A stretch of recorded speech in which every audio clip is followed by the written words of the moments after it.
अस्सलाम वालेकुम रहमतुल्लाहि वबरकातुहू जी। मैं कारी अतीक ते तुसी देख रहे हैं साड़ा YouTube channel Atiq Rafiq TV. तो अज ही साढ़े लाइट बंद सी ते असी लूसन पाया लम्मा, जिहड़ा कि असी इस चीज़ नूं देखिया कि अगे कुतरा करके पाईदा सीगा ते ज़ाया नहीं सी करदियां बकरियां। ते अज लाइट की वजह तो ना, लाइट बंद होने की वजह तो लम्मा ही सुटिया। बकरियां एडियां सही तरह रजियां भी कोई नहीं और ज़ाया इन्होंने बहुत किया।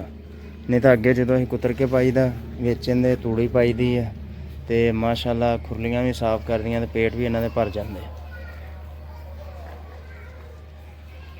पहले नंबर पर तो इन्हों असी लूसन शुरू किया जिवें का तकरीबन हो गया 15 दिन। नाल थोड़ी बहुती खांसी करते हैं तो खांसी तो असी इन्हों दई दी है मलट्ठी, उनका पाउडर करके रखा होया, वो इन्हों दे दी दी। तो कुछ ना ये गैस भी करता। मसाला अजवैन सौंफ बना के रखा बकरियां का स्पैशल, उन्हें काफ़ी चीज़ां ऐड कीतियां, वो इन्हों पाईदा।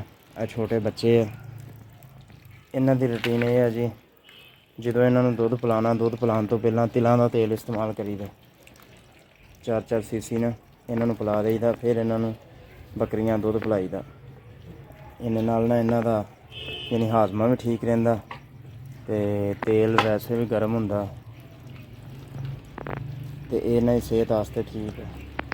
दूसरा यह है कि इन्हों अजवैन सौंफ ते गुड़ कुट के डेली शाम नूं देईदा। एक तो गुड़ गर्म हुंदा, दूसरा अजवैन सौंफ जिहड़ी है वो हाजमे वास्ते हुंदी, बेहतर हुंदी है।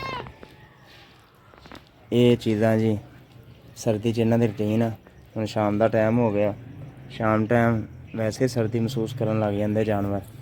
थोड़ी देर तक इन्हों अंदर बन्नांगे तो सर्दी के अंदर इन्हों की केयर इन्नी जरूरी है कि जो धुप चढ़े उदों इन्हों अंदरों बाहर कड्डो, सही हो गया।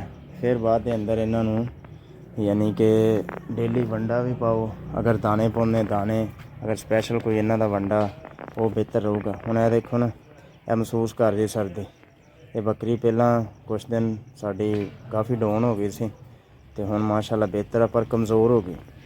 दूसरियां दी बकरियां की निस्बत ये हजे भी सर्दी महसूस करती, दूसरियां माशाअल्लाह एन एक्टिव है भी। तो इनू जड़ा ना कमज़ोरी काफ़ी हो गई सी ते हुण माशाअल्लाह बेहतर है।